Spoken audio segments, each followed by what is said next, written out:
Assalamualaikum warahmatullahi wabarakatuh. Oke, baik, perkenalkan, nama saya Nur Fadila. Saya mahasiswi dari Sekolah Tinggi Ilmu Kesehatan Pendidikan Makassar dengan program studi S1 Perawatan. Jadi di sini saya akan melakukan penyuluhan kesehatan dengan judul perilaku hidup sehat, hidup bersih dan sehat, atau biasa disingkat dengan PHBS. Pertama-tama dengan siapa?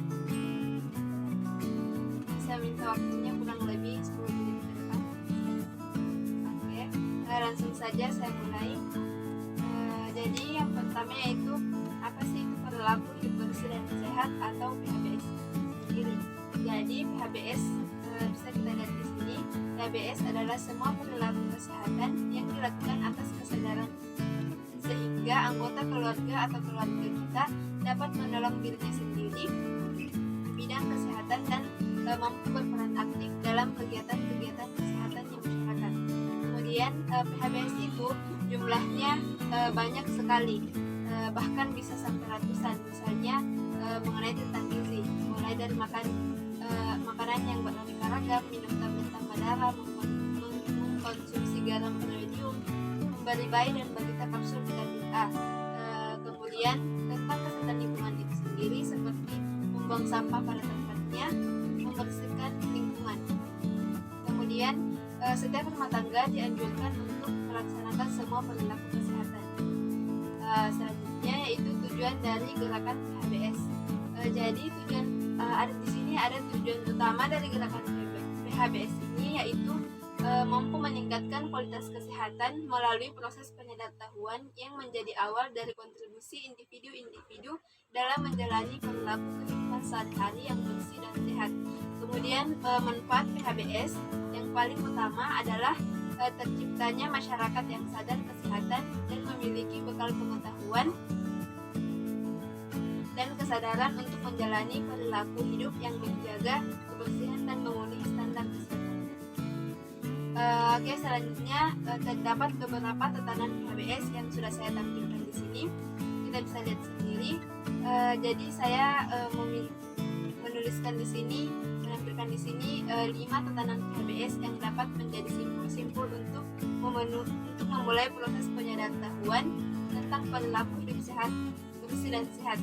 Yang pertama itu PHBS di rumah tangga, kemudian PHBS di sekolah, kemudian PHBS di tempat kerja, PHBS di sarana kesehatan, dan PHBS di tempat umum. Oke, kemudian manfaat PHBS secara umum yaitu meningkatkan kesadaran masyarakat untuk mau menjalankan hidup bersih dan sehat. Selain itu, dengan menerapkan PHBS dalam masyarakat mampu menciptakan lingkungan yang sehat dan meningkatkan kualitas hidup. Baik, kita bahas yang tatanan tadi, manfaat dari beberapa tatanan PHBS tadi. Yang pertama yaitu manfaat PHBS di rumah tangga. Menerapkan PHBS di rumah tangga tentu akan menciptakan keluarga sehat dan mampu meminimalisir masalah dalam hal kesehatan. Kemudian ada juga manfaat PHBS dalam rumah tangga, antara lain setiap anggota keluarga mampu meningkatkan kesejahteraan dan tidak mudah terkena penyakit. Rumah tangga sehat mampu meningkatkan produktivitas anggota rumah tangga. Dan manfaat PHBS rumah tangga selanjutnya adalah anggota keluarga yang terbiasa untuk menerapkan pola hidup sehat dan anak dapat tumbuh sehat dan tercukupi gizinya. Kemudian manfaat tatanan yang kedua yaitu manfaat PHBS di tempat kerja. Jadi manfaat PHBS di tempat kerja yaitu kegiatan untuk memberdayakan para pekerja agar tahu dan mau untuk melakukan perilaku hidup bersih dan sehat dan berperan dalam menciptakan tempat kerja yang sehat. Manfaat PHBS di tempat kerja ini yaitu para pekerja mampu meningkatkan kesehatannya dan tidak mudah sakit, meningkatkan produktivitas kerja dan meningkatkan citra tempat kerja yang positif. Kemudian selanjutnya yaitu manfaat PHBS di masyarakat. Jadi manfaat PHBS di masyarakat itu sendiri adalah masyarakatnya mampu menciptakan lingkungan yang sehat, mencegah penyebaran penyakit. Masyarakat pula bisa memanfaatkan pelayanan fasilitas kesehatan dan mampu mengembangkan kesehatan yang bersumber dari masyarakat itu sendiri. Oke, selanjutnya kita bahas apa sih itu PHBS dalam rumah tangga.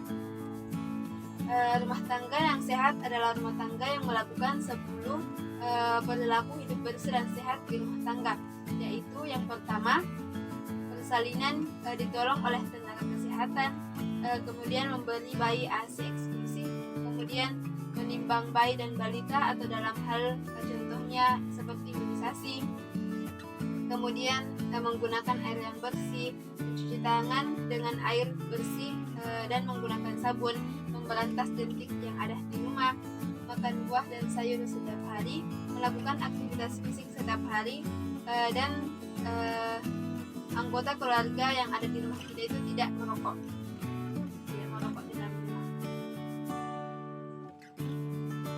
Kemudian apa sih manfaat rumah tangga yang sehat? Yang pertama yaitu bagi rumah tangga itu sendiri. Manfaatnya yaitu setiap anggota keluarga menjadi sehat dan tidak akan mudah sakit. Kemudian anak-anak yang ada di rumah bisa tumbuh sehat dan juga cerdas. Kemudian anggota keluarganya akan lebih giat bekerja. Dan yang terakhir, pengeluaran biaya rumah tangga dapat ditujukan untuk memenuhi gizi keluarga, pendidikan, modal usaha untuk menambah pendapatan keluarga tersebut. Kemudian manfaat rumah tangga yang sehat bagi masyarakat. Yang pertama, masyarakat mampu mengupayakan lingkungan yang sehat. Kemudian masyarakat mampu mencegah dan menanggulangi masalah-masalah kesehatan. Masyarakat memanfaatkan pelayanan kesehatan yang ada, dan masyarakat mampu mengembangkan upaya kesehatan bersumber masyarakat atau bisa disingkat dengan UKBM seperti posyandu, tabungan ibu bersalin, arisan jamban, ambulans desa dan lain-lain sebagainya. Oke, selanjutnya yaitu bagaimana sih atau apa peran kader dalam mewujudkan rumah tangga yang sehat. Yang pertama yaitu kader melakukan pendataan rumah tangga yang ada di wilayahnya dengan menggunakan kartu PHBS atau pencatatan PHBS di rumah tangga pada kader. Kemudian melakukan pendekatan kepada kepala desa atau lurah dan tokoh masyarakat yang ada di sekitarnya untuk memperoleh dukungan dalam pembinaan PHBS di rumah tangga. Kemudian memberdayakan keluarga untuk melaksanakan PHBS melalui penyuluhan perorangan, penyuluhan kelompok, penyuluhan massa, dan maupun penggerakan masyarakat. Kemudian kader ini berperan dalam memantau kemajuan pencapaian rumah tangga yang sehat di wilayahnya setiap tahun melalui pencatatan PHBS yang ada di rumah tangga.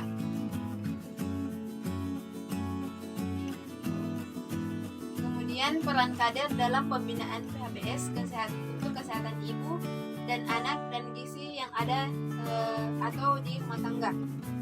Pembinaan PHBS yang pertama yaitu melakukan pendataan rumah tangga seperti peran kader tadi, ibu hamil, anak baru lahir, ibu menyusui, anak balita yang ada di wilayahnya dengan menggunakan kartu PHBS dan seperti yang terjelaskan tadi. Selanjutnya yaitu melakukan pendekatan kepada kepala desa atau lurah dan tokoh masyarakat untuk memperoleh dukungan pembinaan PHBS atau disebut dengan advokasi. Nah, kita bisa lihat di sini ada gambar penyakit yang bisa muncul akibat tidak ber-PHBS. Beberapa penyakit saya tampilkan. Di sini ada demam berdarah atau DBD. Kemudian ada infeksi yang menular seksual. Kemudian yang terakhir yaitu leptospirosis atau penyakit tikus. Dalam ber-PHBS kan kita harus mencuci tangan. Jadi ini alasan mengapa harus mencuci tangan dengan menggunakan air bersih dan sabun. Yang pertama, air yang bersih banyak mengandung kuman dan bakteri penyebab penyakit. Bila digunakan, kuman berpindah ke tangan pada saat makan. Kuman dengan cepat masuk ke dalam tubuh yang bisa menimbulkan suatu penyakit. Kemudian sabun dapat membersihkan kotoran dan membunuh kuman, karena tanpa sabun kotoran dan kuman masih tertinggal di tangan kita. Kemudian ini saat-saat kita melakukan harus mencuci tangan, yaitu kita harus mencuci tangan sebelum makan, sesudah buang air besar, sebelum memegang bayi, sesudah menceboki anak, dan sebelum menyiapkan makanan. Nah, di sini saya juga menampilkan apa sih manfaat dari kita mencuci tangan. Jadi apabila kita rajin atau mencuci tangan, dengan cuci tangan dapat membunuh kuman penyakit yang ada di tangan kita, kemudian mencegah penularan penyakit seperti diare, koleri disenteri, tipes, kecacingan, penyakit kulit, infeksi saluran pernapasan akut atau ISPA, flu burung atau severe acute respiratory syndrome atau SARS. Dan tangan kita juga menjadi bersih dan bebas dari kuman. Kemudian di sini bagaimana cara mencuci tangan yang benar. Yang pertama, cuci tangan dengan air yang bersih yang mengalir dan memakai sabun. Kemudian bersihkan telapak, pergelangan tangan, sela-sela jari atau punggung tangan. Setelah itu kita keringkan dengan lap yang bersih.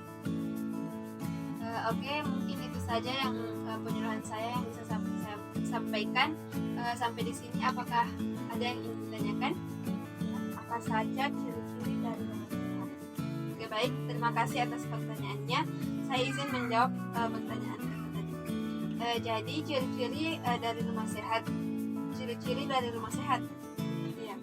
Jadi ciri-ciri rumah sehat kakak bisa lihat di sini, yaitu memiliki ventilasi udara yang baik, kemudian bebas jamur dan binatang pembawa penyakit, dan tempat pembuangan sampah yang bersih seperti ini, sanitasi yang baik, dan pembuangan air yang lancar, dan memiliki halaman rumah yang bersih. Seperti itu, Kak. Apakah sudah jelas? Mungkin sampai di sini penyuluhan kesehatan mengenai perilaku hidup bersih dan sehat dari saya. Lebih dan kurangnya mohon dimaafkan. Terima kasih atas waktunya. Assalamualaikum warahmatullahi wabarakatuh.